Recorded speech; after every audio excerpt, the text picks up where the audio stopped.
Hello guys, मेरा नाम है देवांश शर्मा और मैं आ गया हूँ आपके लिए केमिस्ट्री का फुल नेट का सिलेबस लेके, जहाँ पे मैं आपको इनऑर्गेनिक, ऑर्गेनिक और फिजिकल तीनों कवर कराऊंगा।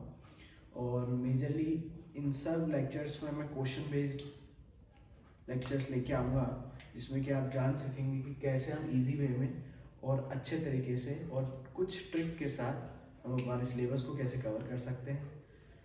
तो सबसे पहले मैं फिजिकल के एक छोटे से पार्ट से स्टार्ट करना चाहूँगा, जिसको कि मैं आज लेके आया हूँ ग्रुप थ्योरी।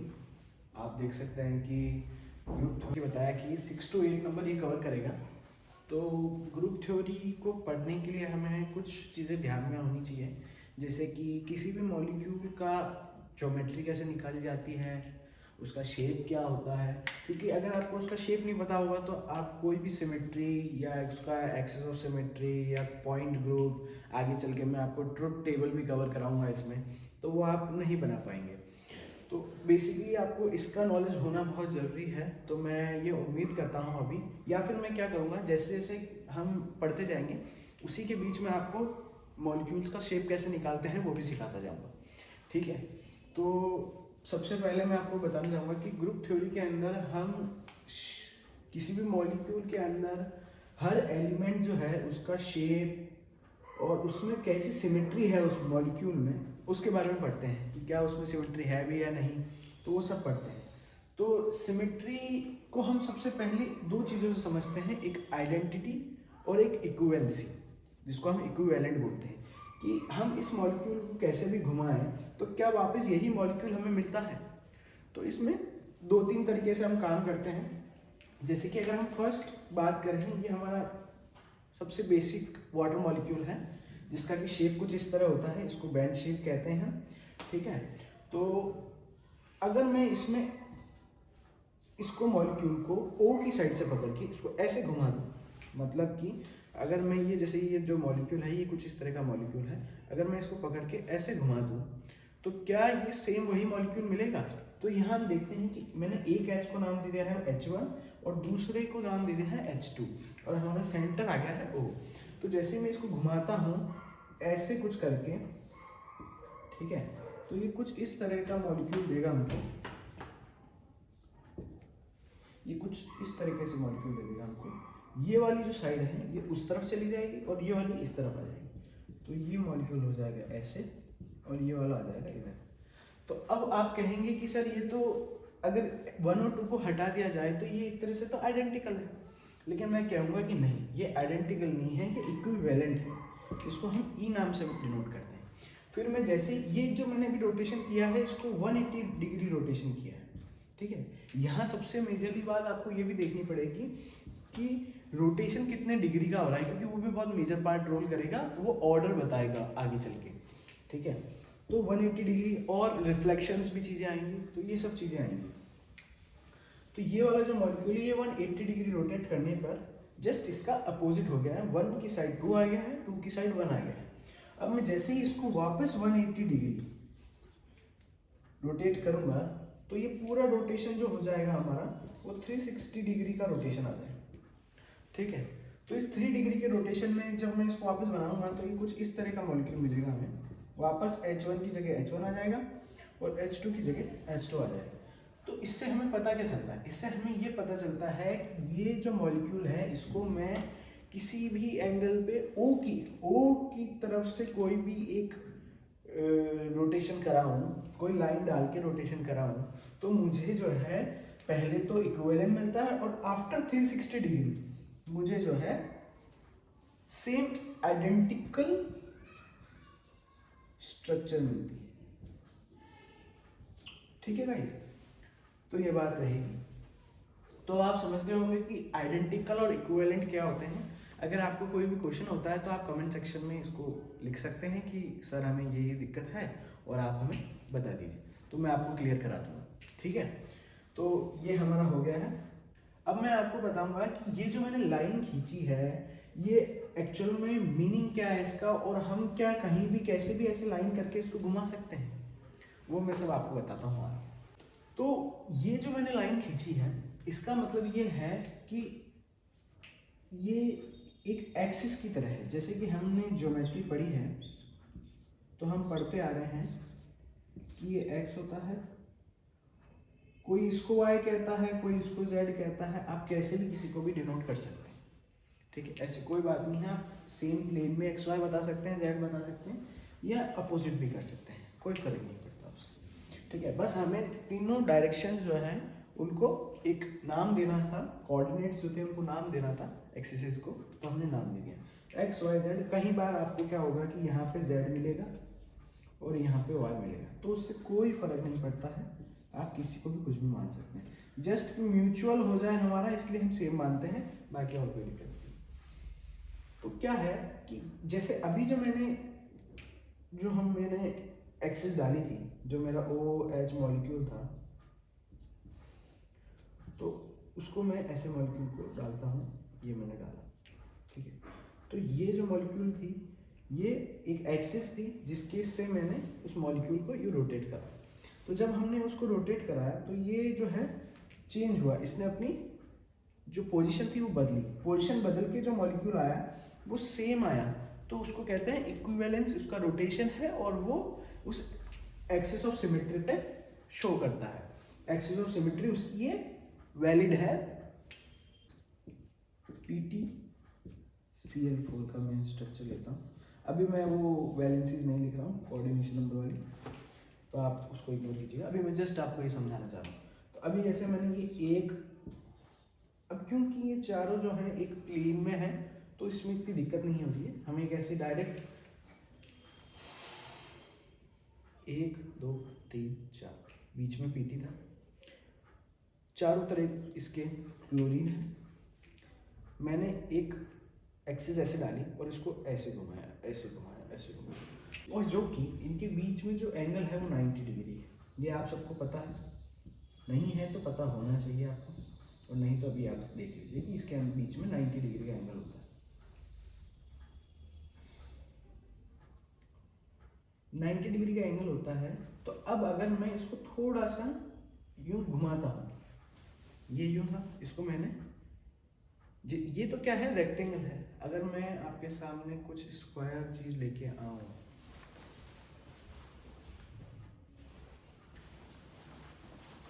जैसे कि आप ये नोटबुक देखिए, ये नोटबुक है, इसको मैंने ऐसे घुमाया तो भी इसका स्ट्रक्चर सेम रहेगा। मान लीजिए ये स्क्वायर है और मैं इसको थोड़े से इस एक्सिस से इसको थोड़ा यूं घुमाता हूँ, तो क्या इसकी शेप में चेंज आया? नहीं, जस्ट एक रोटेशन आया। तो ये कह सकते हैं कि इसका एक्सिस ऑफ सिमेट्री जो है सेंटर है, जो कि इसके घुमाने पे मॉलिक्यूल में कोई चेंज नहीं आ रहा है, तो एक इसकी एक्सिस ऑफ सिमेट्री हम कह देंगे कि ये सेंटर से निकलेगी, ठीक है। अब ये क्या है कि हाँ, अब हम एक बात करेंगे एक्सिस ऑफ सिमेट्री में कि कितनी बार घुमाने के बाद हमें सेम आइडेंटिकल मॉलिक्यूल मिल जाता है। जैसे कि हमने पहले बात की थी, मैंने 180 डिग्री से एक बार घुमाया, फिर 360 पे 180 से एक और बार घुमाया, ठीक है, तो मुझे क्या मिला? 360 डिग्री का चेंज मिला। तो मुझे कितनी बार घुमाना पड़ा? 2 बार। तो यहाँ पे एक्सिस ऑफ सिमेट्री को हम CN से बताते हैं, ठीक है। तो CN में N क्या बताता है? ऑर्डर बताता है 360/θ, कि आपको कितने एंगल से घुमाने के बाद वो वापस वही आइडेंटिकल स्ट्रक्चर मिला। तो मैं अगर इसकी बात करूं तो ये 90 डिग्री से मैं एक बार घुमा रहा हूँ, ठीक है, ये तो मुझे अब पता है कि 90 डिग्री से घुमा रहा हूँ, ठीक है। तो अब मुझे n निकालनी है, तो मैं क्या करूँगा? 360 को 90 से डिवाइड करूँगा, तो मुझे मिलेगा 4। तो मेरे को n की वैल्यू कितनी मिल गई? 4। तो इसकी जो एक्सिस ऑफ सिमेट्री आ जाएगी वो आ जाएगी C4, ठीक है। तो C4 एक्सिस ऑफ सिमेट्री इसकी आई। अब क्या इसके अलावा भी कोई इसमें एक्सिस ऑफ सिमेट्री है? तो वो भी हम देख सकते हैं। तो अब आप मॉलिक्यूल को देखेंगे तो ये मॉलिक्यूल, ये जो बुक है, क्या इसको मैं इस तरफ से एक्सिस ऑफ सिमेट्री डाल के ये घुमा सकता हूँ? भाई अगर मैं इसको 90 डिग्री से घुमाऊंगा तो ये ऐसा आएगा, फिर मैं इसको पूरा 180 कर दूंगा। जैसे मान लो ये मेरी स्टार्टिंग मॉलिक्यूल की स्ट्रक्चर थी, ठीक है, मैंने इसको 90 से घुमाया तो इतना घूमेगा, तो क्या सेम वही पोजीशन है? नहीं, मैंने इसको यूँ घुमाया तो अब ये सेम पोजीशन है, बस आइडेंटिकल नहीं है, इक्विवेलेंट है। मॉलिक्यूल्स अपनी अपनी जगह हैं, सेम मॉलिक्यूल थे इसलिए अपनी अपनी जगह है, but just in opposite directions में है। ठीक है, तो मैं क्या कहूँगा, इसको इक्विवेलेंट स्ट्रक्चर है, ये आइडेंटिकल स्ट्रक्चर नहीं है। मैं इसको वापस 180 घुमा दूंगा तो आ गई ना अपनी स्ट्रक्चर, ये आइडेंटिकल स्ट्रक्चर आ गई इसकी। तो इसीलिए हम वो थीटा डिफाइन करते हैं जिस थीटा पे ये घूमे, और उस थीटा से हम उसका n निकाल लेते हैं, जिससे कि हम बता पाते हैं कि कितने रोटेशन के बाद में ये अपना वापस आइडेंटिकल स्ट्रक्चर देगा। Got it? तो कुछ इस तरीके से था ये। तो ये मैंने बताया, तो इसमें एक एक्सिस ऑफ सिमेट्री ऐसे भी जाएगी, ठीक है, जो कि 180 डिग्री से जाएगी। ऊपर वाली जो C4 जो गई थी वो हमने 1990 से डाली थी, क्योंकि उसमें क्या हो रहा था कि यूं घूम रहे थे, y एक्सिस से आ रहा था। अब अगर हमें z एक्सिस से घुमाना है जो कि स्पेस में है, तो वो हमें कुछ इस तरीके से घुमाना पड़ेगा, ठीक है। और इस तरीके से अगर हम यूं घुमाते हैं तो सेम स्ट्रक्चर नहीं आएगी, यूं करने पे आएगी, तो उसका एंगल है हमारा 180। तो जब 360 को मैं 180 से डिवाइड करूंगा तो आएगा 2, तो मेरी क्या बनेगी C2। आई बात समझ? C2, तो एक एक्सिस में क्या है, C2 भी है, एक तो मेरे को मिली C4 है, एक C2 भी है। अब क्या एक ही C2 है इसमें? क्या सिर्फ यही एक्सिस है? क्या सिर्फ यही एक्सिस है? ये कोई एक्सिस नहीं, ये कोई एक्सिस नहीं, ये कोई एक्सिस नहीं है, एक तो ये एक्सिस है। अब ये एक्सिस है तो ये एक्सिस भी होगी, जिसके में से मैं इसको यूँ घुमा सकता हूँ स्ट्रक्चर, ठीक है। अगर ये एक्सिस है तो मैं इसको डायगनली घुमा सकता हूँ, ठीक है। अगर ये वाली स्ट्रक्चर है तो मैं इसको यू डायगनली घुमाऊंगा। तो मुझे कितनी C2 मिली? मुझे 4 C2 मिल गई। और हमेशा ये बात ध्यान रखना, 99% तक जहाँ C4 मिलेगा अपने को, या जो भी Cn मिलेगा, ठीक है, तो उतनी ही नंबर ऑफ NC2 मिलेगी आपको। n नंबर, जितना n होगा उतनी ही नंबर ऑफ C2 मिलेगी हमें 99 केसेस में। कुछ केसेस आएंगे आगे जिसको मैं आपको बताऊंगा कि उसमें C2 नहीं है, उसका रीज़न क्या है। अगर उसमें C2 नहीं होगी तो उसमें प्लेन मिलेंगे जो कि रिफ्लेक्शन से हमें प्लेन ऑफ सिमेट्री देंगे। ये अभी आपको मिल गई एक्सिस, मैंने नाम लिया प्लेन, तो उसमें क्या होगा, पूरा पूरा एक प्लेन आएगा। जैसे ये प्लेन है, पूरा पूरा प्लेन इंटरसेक्ट करेगा और सेम दो भागों में बांटेगा, जो कि अगर दो भागों में सेम बढ़ता है तो उसको हम कहेंगे सिमेट्री, और अगर नहीं बढ़ता है तो एसिमेट्री। तो ये थी, ठीक है। तो अब इसमें C4 मिल गई, 4 C2 मिल गई। अब एक बात और ध्यान रखना है, इसमें एक टर्म आएगी जिसको हम कहते हैं principal axis of symmetry.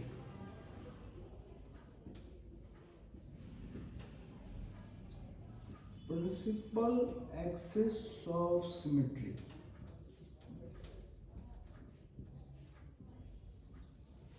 Principal axis of symmetry हम उस एक्सिस को कहेंगे जहां से मैक्सिमम नंबर ऑफ रोटेशन हमें मिलेंगे, ठीक है। जिस भी एक्सिस से हमें मैक्सिमम नंबर ऑफ रोटेशंस मिलेंगे, मैक्सिमम रोटेशन मतलब ये जो n है, ये n एक तरह से नंबर ऑफ रोटेशंस को बता रहा है कि ये वाली एक्सिस डालने के बाद मुझे 4 बार मतलब 4 बार मुझे रोटेशन करना पड़ेगा, तब जाके मेरा जो मॉलिक्यूल है वो वापस अपनी आइडेंटिकल पोजीशन में आ जाएगा, ठीक है। तो अब आप समझ गए होंगे, प्रिंसिपल एक्सिस मैंने बता दिया है द मैक्स। अब तो अब आप बात आई कि C4 और C2 में से कौन सी जो है प्रिंसिपल एक्सिस है।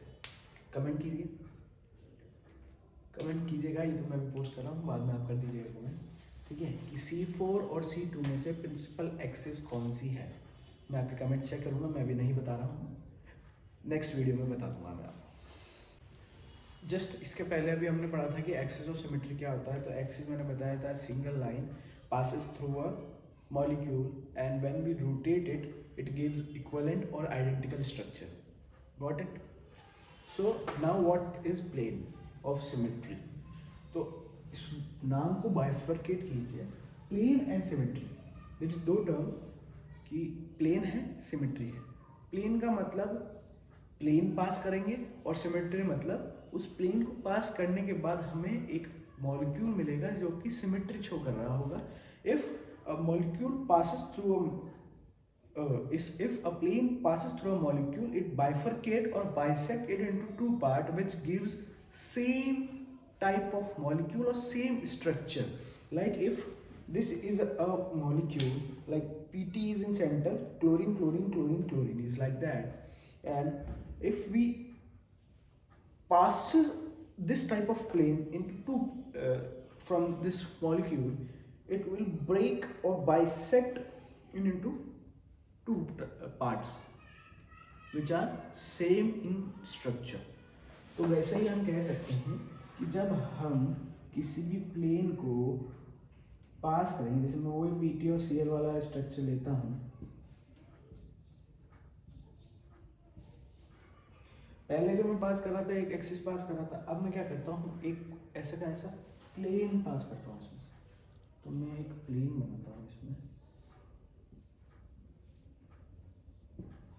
मैंने क्या किया कि जो मेरा प्लेन है मैंने यूँ पास करा। अब पास करा तो ये कुछ इस तरीके से स्ट्रक्चर दी इसने। ये मैं बीच का वर्क बना देता हूँ और ये बना देता हूँ।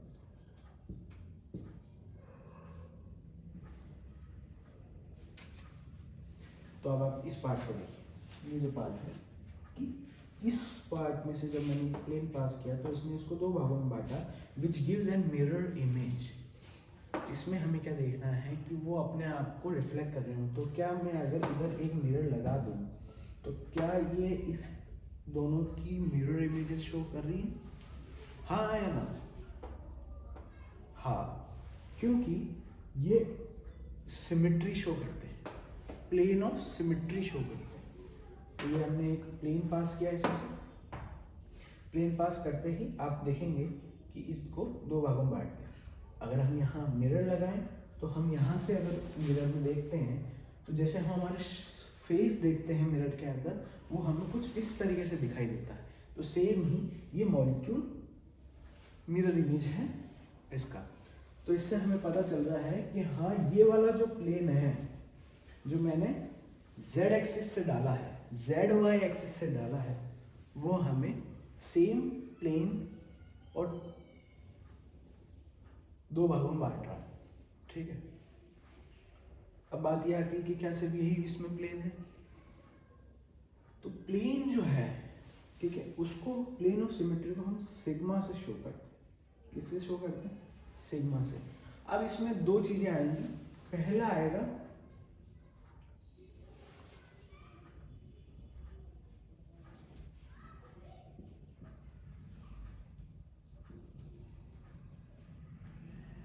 Vertical POS, plane of symmetry को शॉर्ट फॉर्म में लिख रहा हूं, और horizontal.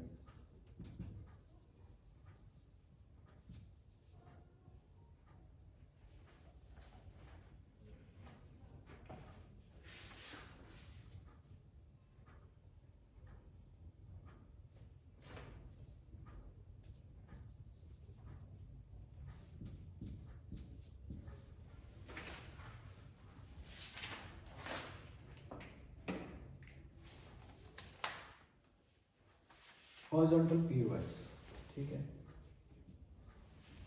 So plane of symmetry के दो पार्ट होते हैं, vertical plane of symmetry, horizontal plane of symmetry. एक थर्ड पार्ट और होता है, उसको कहते हैं डाइहेड्रल पीओएस। क्या कहते हैं? Dihedral POS. अब मैं बताऊंगा कि आपको वर्टिकल, हॉरिजॉन्टल और डाइहेड्रल क्या होते हैं।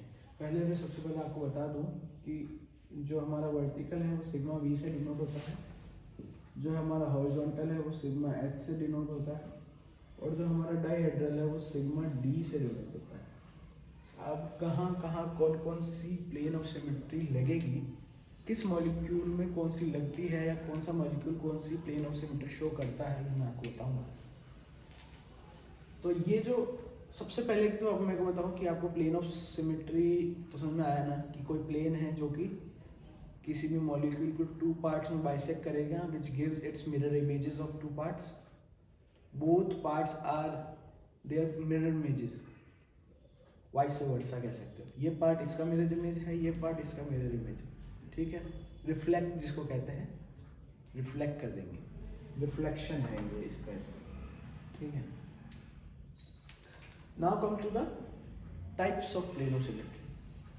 तो मैंने आपको एक चीज़ बताई थी कि प्रिंसिपल एक्सिस करके कोई चीज़ होती है। तो अगर हम इस मॉलिक्यूल में प्रिंसिपल एक्सिस देखें तो वो कुछ इस तरह की थी, मतलब कि जेड एक्सिस में थी। तो अगर मैं जेड एक्सिस के पैरेलली मीन्स दिस, ऐसे ऐसे ऐसे ऐसे यूं यूं, अगर मैं कोई भी प्लेन पास करता हूं तो उसको हम कहेंगे वर्टिकल प्लेन ऑफ सिमेट्री, ठीक है। और सिग्मा एच किसको जाएगा, if this same plane is come to its perpendicular, कितने का डिग्री का एंगल है दोनों के बीच में, 90 degree. If this plane horizontal plane of symmetry, बहुत अच्छा। नेक्स्ट, और हमने एक बात और पढ़ी थी, ये क्या होता है, ये क्या बना है जी, डाइहेड्रल क्या बना है भाई, वर्टिकल और हॉरिजॉन्टल तो समझ में आ गई भाई। आधा टेढ़ा जो है प्रिंसिपल एक्सिस के अगर पैरेलली पा आएगा तो वर्टिकल है, परपेंडिकुलर आएगा तो हॉरिजॉन्टल है। लेकिन भाई साहब ये डाइहेड्रल क्या चीज़ है, डाइहेड्रल, दो डाई इसके शब्द में आ रहा है, तो ये क्या हेल्प लेता है कि हमारा जो दो कोई भी प्लेन ऑफ सिमेट्री है, ये कोई भी दो प्लेन जिससे कि प्लेन ऑफ सिमेट्री जो दो प्लेन शो करते हैं, जैसे मान लीजिए एक प्लेन ये है और एक प्लेन ये है, ठीक है। इन दो प्लेन के बीच में से अगर कोई प्लेन पास करता है उसको हम कहेंगे डाइहेड्रल प्लेन ऑफ सिमेट्री, ठीक है। तो मैंने बता दिया आपको, if a plane can bisect two plane of symmetry, two planes, then it is sigma b, ठीक है। तो यहाँ तक आपको बात समझ में आ गई हो, तो ये वीडियो आपने पूरी देखी। इस वीडियो में अगर आपको कोई भी प्रॉब्लम आ रही है या किसी भी चीज़ से रिलेटेड, विजुअलिटी से रिलेटेड कुछ भी आपको दिख नहीं रहा है, या फ्रेम ढंग से नहीं है, या मेरा वॉइस क्लियर नहीं आ रहा है, या मेरे पढ़ाने में बहुत ज़्यादा स्लो पढ़ा रहा हूँ, फास्ट पढ़ा रहा हूँ, तो जो भी आपको कुछ प्रॉब्लम हो वो आप कमेंट में लिख दीजिएगा। तो कमेंट के बेसिस पे मुझे जैसे भी सूटेबल लगेगा मैं अपनी वीडियो को और भी अच्छा आपके लिए बनाने जाऊँगा। और कंटेंट में मुझे बताइए कि क्या आपको और डिफाइन पूरी लिखा के पूरा स्ट्रक्चर करके फिर समझाऊँ, या जैसे समझा रहा हूँ वैसे समझाऊँ। बेसिकली मेरा मेथड ये रहता है कि मैं डिफाइन पे कम फोकस करता हूँ, मैं एग्जांपल्स पे ज़्यादा फोकस करता हूँ। अगर आप कहेंगे तो मैं डिफाइन भी लिख दूंगा, कोई वो बात नहीं है। चलिए मैं कल से एक बार डिफाइन लिख दिया करूँगा, ठीक है।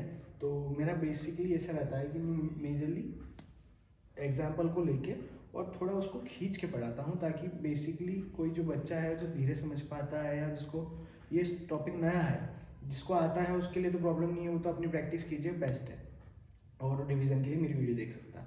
बट अगर किसी को नहीं आता है तो उसके लिए मेरी भी ये वीडियो है कि बहुत ग्राउंड से लेकर मैं लेके चलूँगा और लास्ट तक उसको सिखाऊंगा।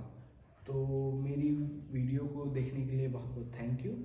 और ऐसा ही मैं पूरा स्ट्रक्चर लाऊंगा, थोड़ा हो सकता है डिले लगे मेरी वीडियोस को आने में, बट पूरा कोर्स लाऊंगा, पूरा नेट का सिलेबस आपको मैं कराऊंगा, और बहुत ही अच्छी तरीके से PYQs से लेकर और भी डिफरेंट मिसलेनियस जो भी क्वेश्चंस होंगे वो मैं आपके लिए लेके आऊँगा। और नोट्स मैं यहीं दिखा दिया करूँगा आपको, कल से मैं आपको नोट्स जो है यहीं विजुअल हो जाएंगे आपको, तो आप इसी में से लिख सकते हैं, अलग से मैं प्रोवाइड नहीं करूँगा, आप इसमें से आप देख सकते हैं। So thank you, have a nice day. तो मिलते हैं अगली वीडियो में, बाय।